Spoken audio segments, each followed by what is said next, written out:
I still remember the night I realized he had never been listening at all. We were sitting in his car outside my apartment, and he said the exact thing I needed to hear. Word for word, like he had written it down. It hit me then. He always knew what to say. I thought that meant he cared. It took me 2 years to understand what it actually meant. When we first met, he asked more questions than anyone I had ever dated. He wanted to know everything. My childhood, my insecurities, the ways I had been hurt before. I told him things I had never said out loud. He listened so carefully. He remembered details I forgot I had mentioned. I thought I had finally found someone who saw me. I didn't realize I was handing him a manual.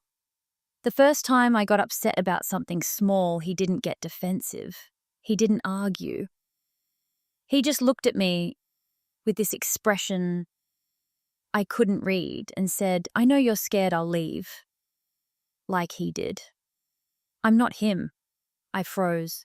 I had told him about my ex weeks earlier, how he had walked out without warning, how I still flinched when someone closed a door too hard. But I had never said I was afraid of being left again. He had just known. And it worked. I felt seen, understood, safe. I didn't notice that he had shifted the entire conversation away from what I was actually upset about. He did it again a month later.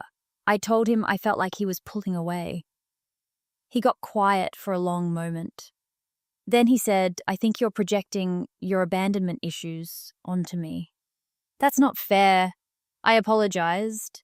I felt guilty for days. I started wondering if I was the problem, if I was seeing patterns that weren't there, if I was too damaged to trust anyone. He never raised his voice. He never had to. Every time I brought up something that bothered me, he would gently remind me of something I had told him in confidence, something I was ashamed of, something that made me doubt myself, and I would back down. I thought he was helping me see my blind spots. Now I know he was teaching me not to speak. The breaking point came on a Tuesday night. We were having dinner at his place, and I mentioned that I felt like I couldn't talk to him anymore. He set down his fork. He looked at me with that same unreadable expression. And he said, "I've been really patient with your trust issues, but I can't keep walking on eggshells. Maybe you need to work on this with a therapist." It was the word patient that did it. Something about the way he said it. Like he had been enduring me, tolerating me. I looked at him, and for the first time I didn't see someone who understood me. I saw someone who had been taking notes. Every vulnerable thing I had ever told him had become a weapon he could use the moment I questioned him. He knew exactly what to say because I had told him exactly what would hurt. And he had been saving it. I went home that night, and I started going through old messages. I read them differently this time. Every time he had comforted me, he had also planted a seed of doubt. Every time he had reassured me, he had reminded me of a wound. He had made me feel like the most understood person in the world, while slowly convincing me I couldn't trust my own perception. It wasn't love, it was research. A week later, I told him I needed space. He didn't fight it.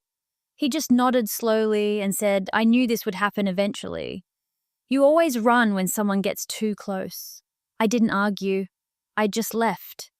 It wasn't until I was halfway home that I realized he had done it again. He had reframed my decision to leave as my failure, my fear, my damage. And for a moment, I had almost believed him. I haven't spoken to him in 6 months. Sometimes I still catch myself wondering if I overreacted, if I misunderstood, if I was the one who ruined it. Then I remember the way he used to pause before he spoke, like he was selecting the right words from a list. The way he never forgot a single thing I told him, but somehow always forgot the things that hurt me. He always knew what to say. That was never the gift I thought it was. These stories are fictional and created for entertainment purposes only. Any resemblance to real persons or events is purely coincidental.